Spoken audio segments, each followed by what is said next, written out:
Hey there guys, how are you? Welcome back to another awesome video. It's time for another movie review. Today's movie review is going to be of Disney's Hercules. So Disney's Hercules is obviously the story of Hercules told Disney style. So I have no idea who this is directed by, but I will say something that's very different that no one else has ever said about this movie. And that is, so with Hercules, I've noticed that I feel like this movie falls in the same category as it does with, say, The Emperor's New Groove. And here's why. Because both these movies could have been very dramatic, very tragic, very serious stories. But they really, they put a different spin on the tale. Like, originally, real quick, with Emperor's New Groove, it was going to be basically a more different version of the Prince and the Pauper.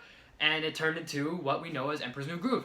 Same goes for Hercules. It could have been this very serious, very tragic and dramatic tale about Hercules that we've all seen before through very serious and very various live-action tales of Hercules that are very serious, very dramatic, and very epic scale and such. They go for a very different twist to it and give it like a very gospel musical to it, which is kind of interesting.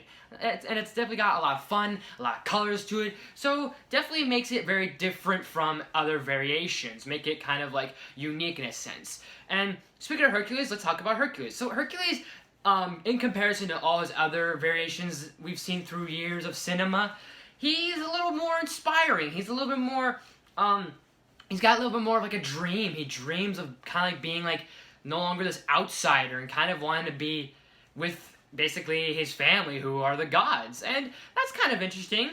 Obviously the inspirational sort of dreamer sort of vibes to him and such, which is kind of cool. And then we got Meg, obviously.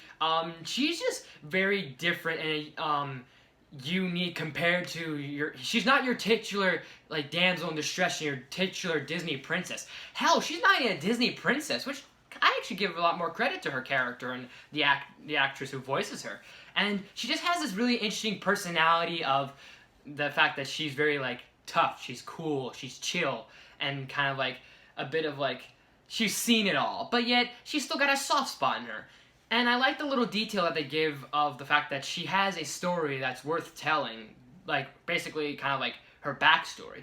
And I think that's a good thing to tell, what her emotions are and how she feels on the inside rather than the outside, which is kind of neat. And then we got Phil, who's obviously voiced by Danny DeVito, and Danny DeVito's great. He's good. I know how much the world and the internet loves and just loves Danny DeVito and all, and I get it, yeah, but I don't love the actor. I mean, he's a good actor. I will give him that. This is definitely one of his better roles or one of his better voice works, hands down, without a doubt. Very, I think, inspiring in some cases, a little bit. Real quick, I do also want to mention the voice actor who was Zeus in this movie, and just unfortunately of the circumstance that he's in right now, he had such a thunderous and powerful voice, and he had such an energy to the character that it's just unfortunate. And rest in peace that obviously he passed away. So rest in peace to that guy, honestly. Kudos to you. Phenomenal actor. And so speaking of Zeus, let's talk about his brother, obviously via Hades. And I'm going to say it like everybody else has said it before. I don't care. I'll say it here. Hades is great. He's a great villain. James Woods is phenomenal. He's fantastic as the character. He has this very hot-headedness, but he's got this cool, calm, humor to him, which is fantastic. He's very funny. He's the funniest part about the movie, for the most part. He's the most quotable. He's the most funniest. He's obviously one of the better performers in this movie. He's the one that's he stands out the most. And he's just made this character such a Disney classic villain. He's definitely one of my favorite Disney villains out there. And I think he's definitely everyone else's favorite Disney villain, without a shadow of a doubt. And that's what's really great. And he's fantastic, he's phenomenal, he's funny, along with Pain and Panic. The animation is good, obviously, and it still looks really well done for something that's still hand-drawn, and especially this obviously being during the Disney Renaissance. This was obviously when Disney was really hitting it good and really hitting it fantastic with their ensembles of, not ensembles, but their movies that they lined up, their lineup of movies since the Renaissance. And especially when you have like songs done by Alan Menken, and Alan Menken's fantastic with the scores and the music and everything. And the songs are great too. They're spectacular. They're phenomenal. They're amazing. But if I'm gonna be a little honest, I think the ones that really stand out to me the most are Zero to Hero, Go the Distance, because Go the Distance is a phenomenal song. It's great. It's sung very proudly and so like emotional and so strong too.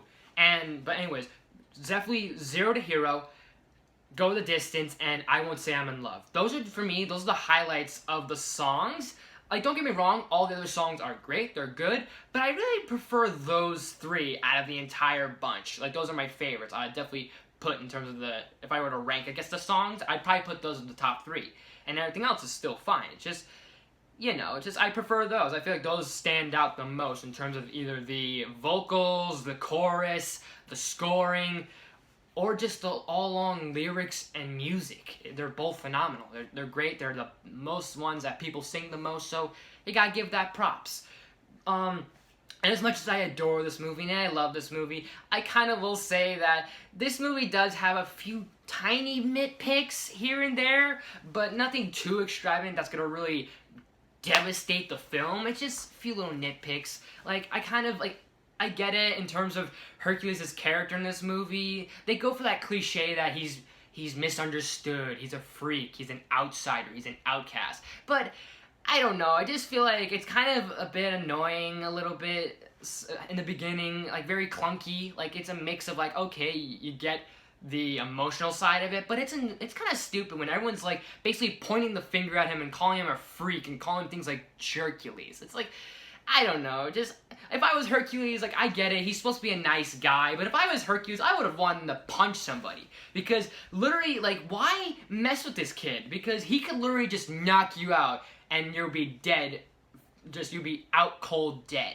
So why call him names, why pick on him? That's just kind of a small little nitpick, and then I'm very, like, iffy on if I like the idea of Hercules, I guess, staying with Meg, and not, I guess, going with his family and being with his father and his mother, his real family, because in a funny way, Hercules kind of has a, like, I just noticed something. Hercules kind of has a, like, Superman complexion, which is he's basically raised by humans, but his real biological family are otherworldly in a sense. But but back to what I'm trying to say is that I feel I don't know. I feel like it's very debatable, the whole aspect of, I guess, him not wanting to be a god, and he wants to stay with Meg, and I get that. True love, that's all. I'm all for it, honestly. That's really great. It's a really strong message, especially just sometimes people need it and deserve it nowadays.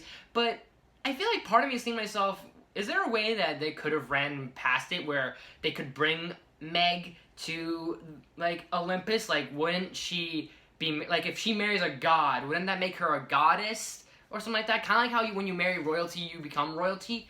Would it work like that with gods? I don't know. That's why I'm kind of, like, very iffy. Like, if that's not how it works, then fine, I'm okay with it. But if there's a bit of, like, I guess, loose ends you could fill in and maybe fix and have best of both worlds, then sure. I feel like they could have fixed that just a tiny bit, just small little nitpicks. But other than that, this is one of my favorite Disney animated movies. I definitely put up there in the top 5. It's a Disney classic in my opinion, and it was just a phenomenal movie of its time. It's just fun. It's funny. It's also got definitely great animation. It's got some cool action scenes. There's definitely some really neat things. I like the Titans. I like seeing the Cerberus. I like seeing the Centaur guy, who was voiced by Jim Cummings, which is cool. I know, yes, I'm aware of Scar, kind of, sort of, I guess you want to call it Scar in this movie, but yeah, Scar is kind of in this movie, and I'm aware of the Easter egg, I'm aware of the theory, all that good stuff, so, yeah. But I still love this movie, just tiny little nitpicks, so I'm gonna give Hercules an A. Hope you guys like this video, and if you guys have seen Hercules, what do you guys think of it? Do you like it? Do you hate it? Let me know in the comments below, because it's a diverse movie. Some people do love this movie. Some people don't like it. to to a certain point. But if you guys like it, you hate it, let me know in the comments below. And as always, guys, thank you so much for watching. If you like this video, please smash the like button. If you're new to my channel, please subscribe. I do awesome videos every day, if not every week. And make sure you ring that bell to be notified of new videos, new content, all that and more. And make sure you leave your suggestions and requests for any new movie reviews I should do, any top 10s, any gaming, any vlogs, any things fun like that. Maybe bring back awesome news. Let me know in the comments below, and make sure you share the video with your family or friends. See if they like this or not. Let them, and obviously do that fun stuff, and share this with your social media if you'd like to. That's up to you guys, but do what you want with it. Also, tomorrow may be a live Q&A or a live discussion, so feel free to stay tuned tomorrow morning, or maybe sometime in the afternoon. Most likely tomorrow morning, maybe, I don't know what time exactly, probably say like, maybe around like 8 to 10, it will be the starting time. So check that out. Hope you guys enjoyed this. Thank you so much for watching, and I'll see you next time.